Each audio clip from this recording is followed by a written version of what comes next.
All right, so section 2.5, like I said, we're going to be doing some more word problems. So we're going to look at some formulas and additional applications from geometry. So let's start off with a definition of what a formula is. So a formula is an equation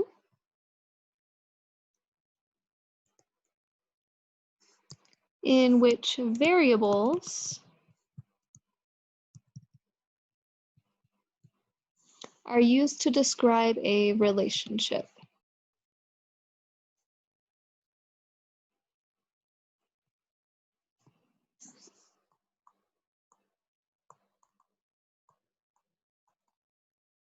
All right, so if you go into any kind of sciencey classes, you'll be using these a lot. So it's really important to know how to use them, how to plug in and find things.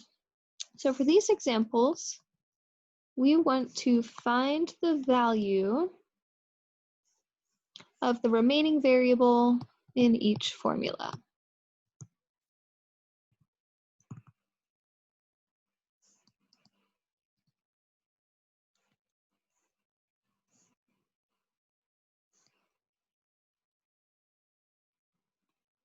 All right, so number one, we're given the formula A equals BH. And so this is for the area of a parallelogram. And so think like squares and rectangles are both parallelograms because their sides are parallel. And you also use this for parallelograms that look like this. So kind of like a slanted rectangle. All right, so we're told that A is equal to 96, H is equal to 8. And so we want to go ahead and find the missing variable. They didn't give us B. So we want to go ahead and plug these in. So I'm going to replace A with 96. So 96 equals, we don't know what B is, but we're multiplying that by H, which is 8. And now this looks a little different because we have parentheses here. These aren't showing distribution because we don't have any extra terms in here. This is just multiplication. And so we want to get B by itself. Opposite of multiplication is division. So divide both sides by 8. 8 goes into 96 12 times, and that's what our B is equal to. And now notice for these, even though we're talking about area, we weren't given any units, so we can't say 12 inches, 12 feet. We have to just leave it as just 12. Number two, we're given the formula I equals PRT. And so this is the formula for simple interest. And so in this formula, if you go into any econ classes, you'll use this a lot. I stands for interest, so how much interest you're gaining on, let's say, a loan. P is the principal amount, so what you start with. R is the rate, so whatever percent you're gaining, and then T is time, so how long you have it in there. So we're told that I is equal to 246. P, sorry, we're not given P, so that'll be what we're looking for. R is equal to 0.06, which just means that that's a 6% interest rate. We always write them as decimals. And then T is equal to 2. So it might be 2 months, 2 years, we don't know. But we want to go ahead and plug these in again. So I is 246 equals P we don't know times R, which is 0.06, times T, which is 2. And now let's go ahead and simplify a little bit first so we don't have to divide twice. Let's multiply 0.06 by 2. So if we multiply those two together, if you were to multiply this off to the side, 2 times 6 is 12, 2 times 0 plus 1 is 1, another 0 there. Bring the decimal over 2 places, so 0.12. So 246 equals P times 0.12. And then let's go ahead and divide both sides by 0.12. If you wanted to get rid of the decimals in this one, you can, but because we only have one decimal term, we're going to have to divide either way, so we'll just incorporate getting rid of the decimals into our division. So 246 divided by 0.12. And now if you remember dividing with decimals, you need to move the decimal, if you have one on the outside, over twice, and you have to do it twice on the inside as well, which means we're going to have 2 extra zeros now on the inside and just a 12 on the outside. So I'm going to go ahead and erase this decimal here. And so 12 goes into 24 2 times. It's 24, and we'll subtract, and we get 0. Bring down the 6. 12 doesn't go into 6, so we have to put a 0 up here.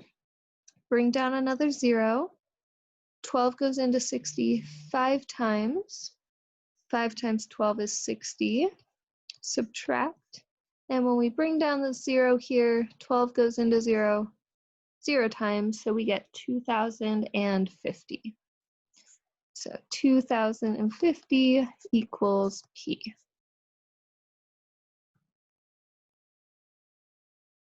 All right, so that's our second one. Let's go ahead and try one more formula question.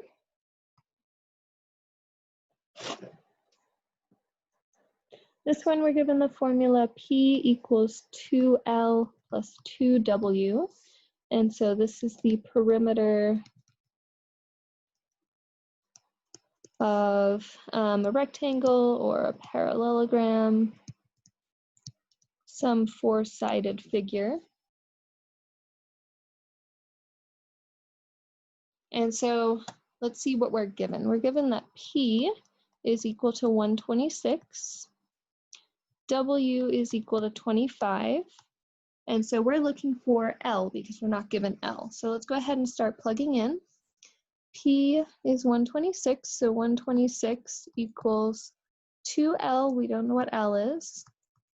W is 25, so 2 times 25. And now let's simplify a little bit and start to solve. So let's multiply these together. So 126 equals 2L plus 50.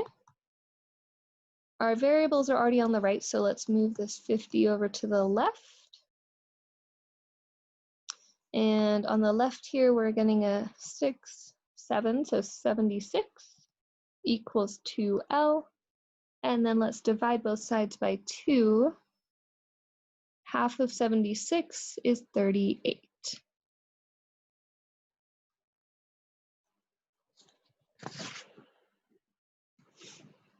All right, so now this next set of problems, we're going to be looking at some word problems. So these are going to take a little bit more time to write out. So I apologize for that. Let's go ahead and start a new page here. All right, so using formulas to solve applied problems.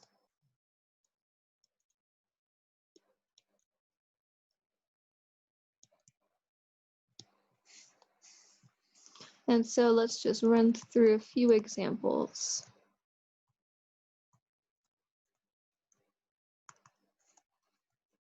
Number 1 here, we're told that a farmer has 800 meters of fencing. Fencing material to enclose a rectangular field.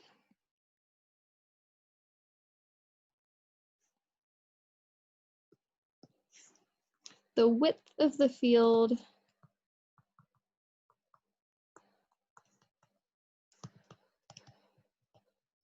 is 175 meters. Find the length.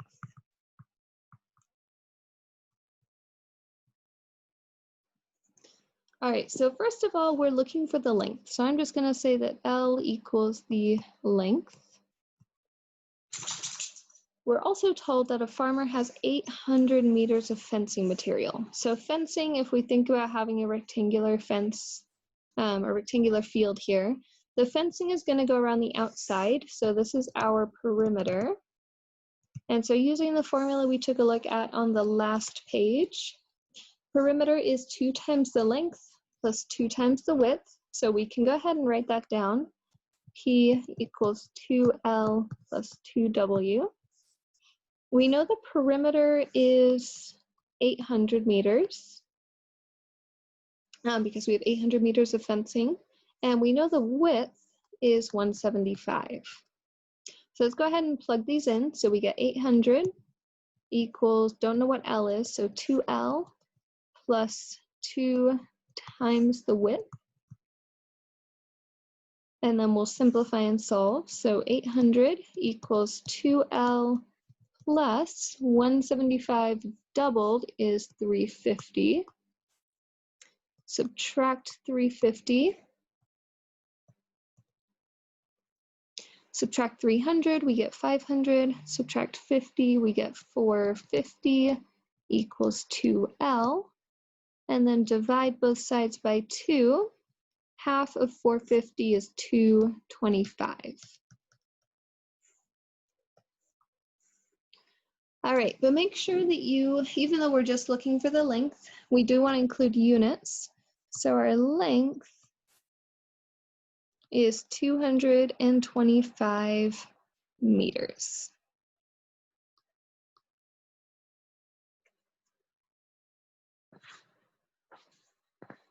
All right, let's go ahead and try another one.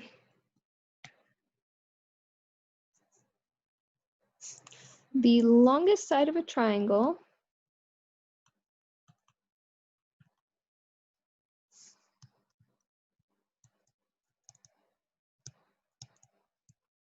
is 1 inch longer than the medium side.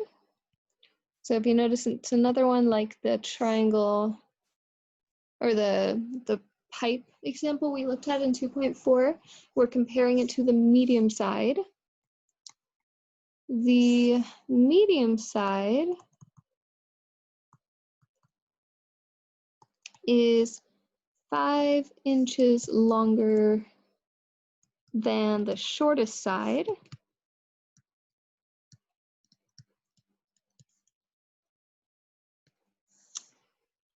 And then we're told if the perimeter is 32 inches, what are the lengths of the 3 sides?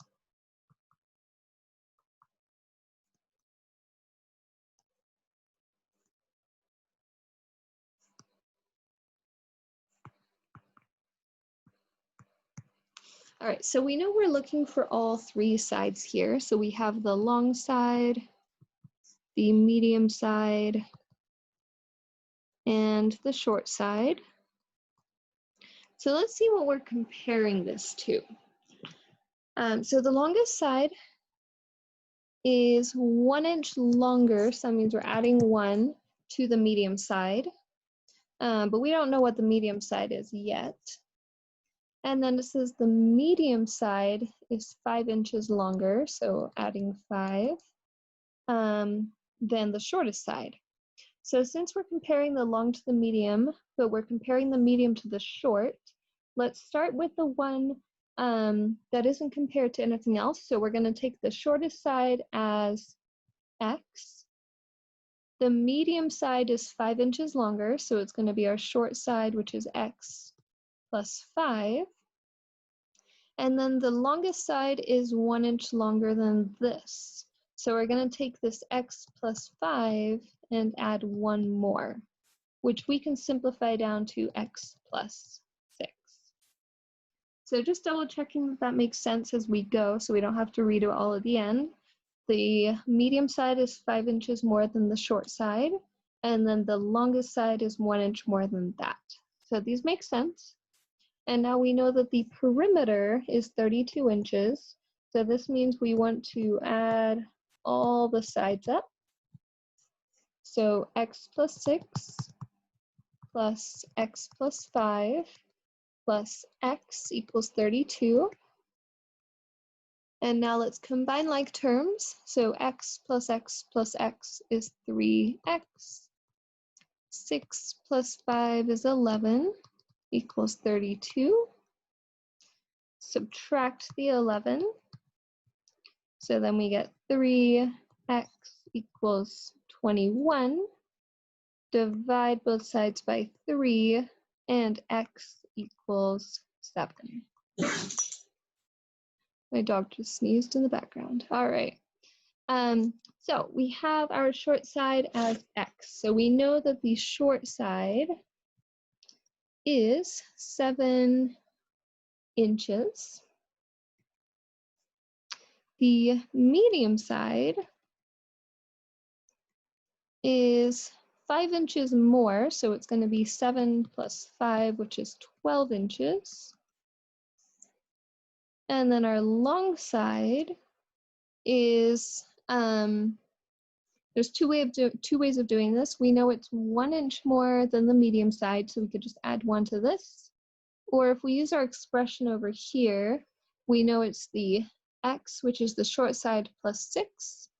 So our short side was 7 plus 6 more gives us 13, which is 1 inch more than the medium side.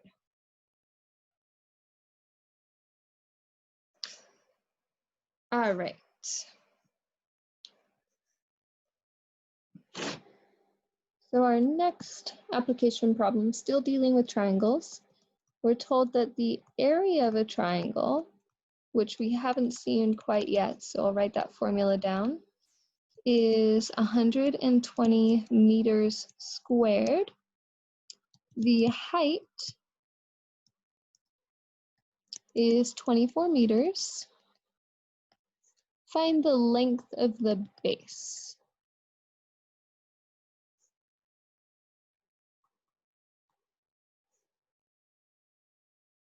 The base of the triangle.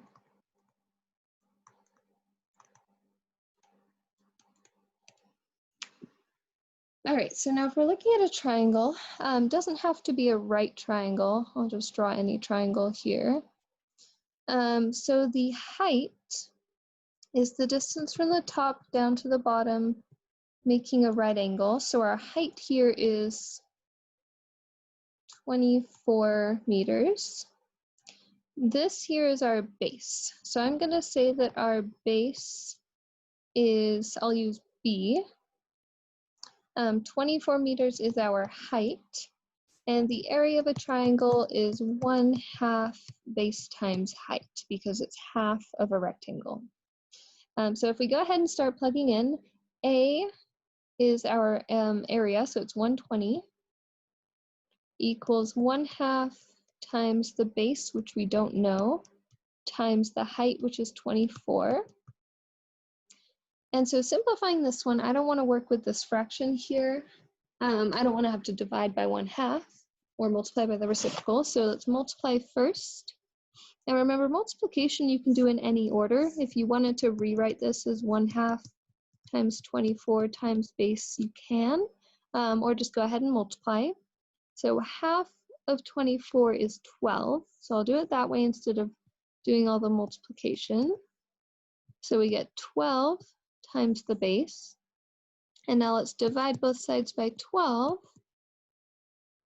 So 120 divided by 12 is 10 equals the base. And then we just want to make sure that we list our units out. So our base is 10 meters.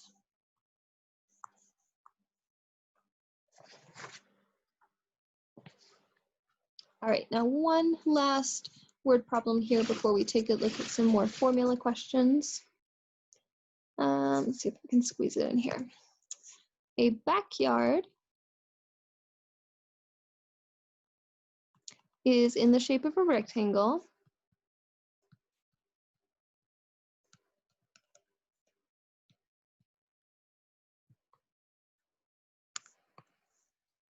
The length is 5 meters less than twice the width.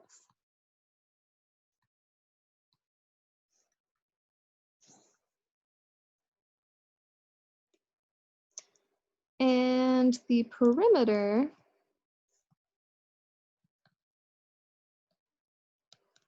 is 80 meters. Find the dimensions of the yard.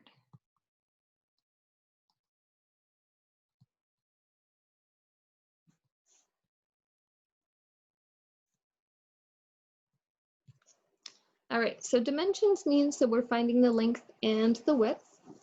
So if we have a rectangle here, I'll say that doesn't matter which one's length and width because perimeter, we're going to add up all the sides. So if I say this is the length and this is the width, we're told that the length is 5 meters less than twice the width. So if I say that W is the width, then the length is 5 meters less than twice the width. So twice the width would be 2W. 5 meters less than that means we're subtracting 5. So I'm going to say that both of these lengths here are 2W minus 5. And so remember, perimeter means you're adding up all of the sides, so all 4 of these. Or you can think of it using our formula P equals 2L plus 2W because we have 2 lengths, 2 widths. So our perimeter is 80. 2 times the length, our length is 2W minus 5, plus 2 times the width we just said was W. And now we can go ahead and distribute and solve. So let's distribute first. 80 equals 4W minus 10 plus 2W. Combine our like terms, so 80 equals 6W minus 10. Add the 10 to both sides. I'm gonna run out of room here. 90 equals 6W. Continue this up here. And then when we divide both sides by 6, 6 goes into 90 15 times. All right, so now we know that our width is 15. Let's look at the units for this, meters. And the length, we have this expression over here, 2W minus 5. So 2 times 15, it's twice the width and then 5 less. This is our length. So 2 times 15 is 30, minus 5 gives us 25. So now our length is 25 meters. And if you just want to double check that, that does give us a perimeter of 80. We want 2 widths, so that's 30, 2 lengths, which is 50, and if we add those, we do get 80. All right, so now our last little part of this section is going to be some more formulas, but in these we're going to be solving, oops, I'm logging my laptop.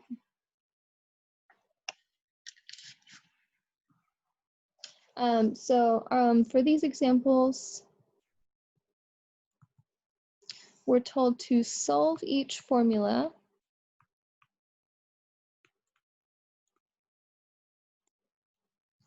for the specified variable.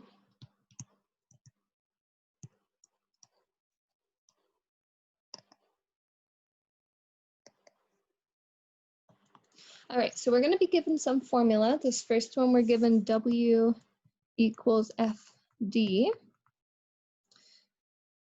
And then we're told to solve this for F. And so what that means is we want to get this F by itself. And so to do that, we want to get rid of d. So just like we did before, we just don't have numbers here, so our answers are going to look a little ugly. But we want to think about what's joining the two variables together and do the opposite.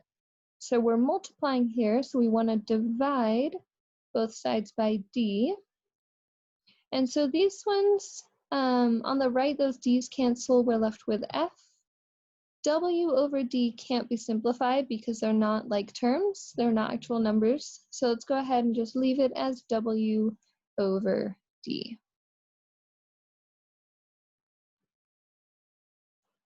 All right, so number 2, we're given our interest formula, I equals PRT, and we're told to solve for t. So now again, we want to get this t by itself. We want to get rid of p and r. Since we're multiplying all of these together, I can go ahead and divide by p and r at the same time. Can only do that if they're all joined by the same operation. And that's the only operation left. So the p and the r cancel. And then again, nothing we can do to simplify, so we're going to leave it as I over PR.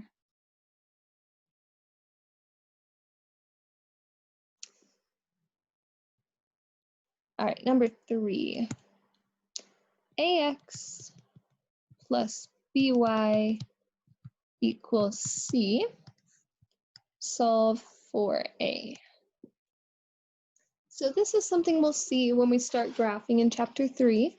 We're going to want to get normally the y by itself, but this one we're solving for A. And so first thing you want to do, remember we always get rid of, if you think of this as 2x plus 1, you would get rid of the 1 first. Think of it like reverse order of operations. Subtract before you divide. And so let's go ahead and get rid of this by term. We want to get rid of the whole thing, so let's subtract by. That's gone over there, so we're left with ax equals, now we can't actually combine these because they're not like terms, so we're going to take c and subtract by. And now we want to get a by itself. It's joined by multiplication, so divide both sides by x. And this is where it gets a little tricky. We're dividing this entire side by x, not just one of the terms. So I'm going to put the entire thing over x. And so we get a equals, big ugly answer, but we're going to leave it as c minus by over x. And one thing we will see when we start graphing is that you can divide each of these individually. So this is the same thing as having a equals c over x minus by over x. Because if we think about adding these two together or subtracting these fractions, you just combine the tops and the denominator stays the same.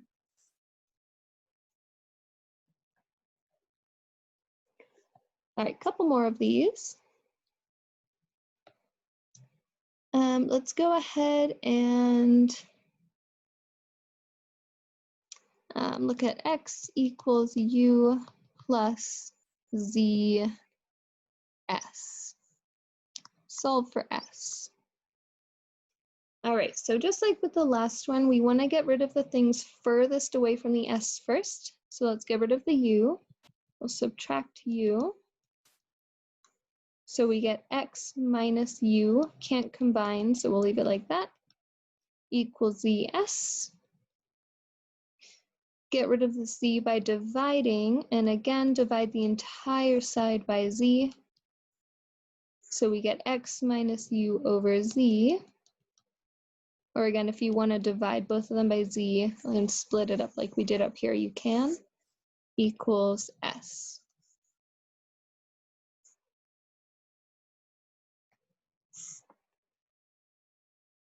Number 5, a equals p times the quantity of 1 plus RT. Solve for t. So this is another interest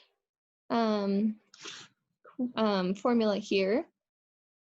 And so this one gives you the amount that you're left with, so not just the interest, after a certain amount of time based on a rate and the amount that you put in, the principal amount. We're solving for t, and so just like before when we solved equations, we always want to get rid of parentheses first. So I'll distribute. So we get a equals p times 1 is p. P times RT is PRT. See how we had that one before. And now we want to get t by itself. So we want to get rid of the things furthest away. So let's subtract p. So we get a minus p equals PRT. And then just like we did on the first one, the first interest formula we looked at, we can go ahead and get rid of the p and the r at the same time and divide the entire left side by PR. So we have a minus p over PR. And so one important thing to note here is you can't cancel out these p's, and that's something you'll see more in 96 if you're going to take that class. You can only cancel it out if it's on both terms on the top. Or if you just have a single term, we could. But because it's just one on the top, we can't cancel it out.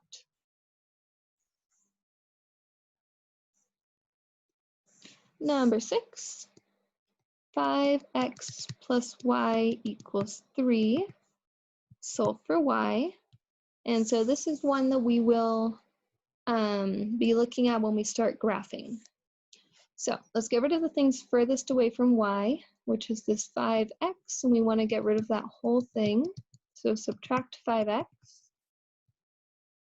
So we're left with y, we've already solved, and we have 3 minus 5x. Not like terms, so we can't combine. This way for now is perfectly acceptable to write this.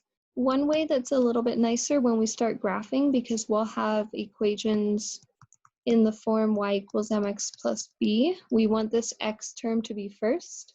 So the other way that I'll start writing these is having this negative 5x first, and then it's a positive 3, so plus 3. But either way for now is completely fine.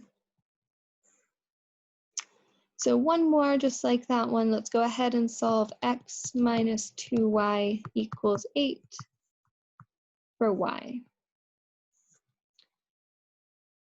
All right, so now getting rid of the things furthest away from the y first would be this x. So let's subtract x. So we're left with negative 2y. And I will write this the way that we're going to start writing these for graphing. So the x term first. So it's a negative x, positive 8, so plus 8. And if you think about switching those around, that would be 8 minus x. And then let's divide both sides by negative 2. We'll divide the entire side. And so this, for now, is technically correct. We have y equals negative x plus 8 over negative 2. But when we start getting into graphing, you're going to want to write this split up like we were talking about before. So we're going to take that negative x, put it over negative 2, plus 8 over negative 2, and then just simplify a little bit.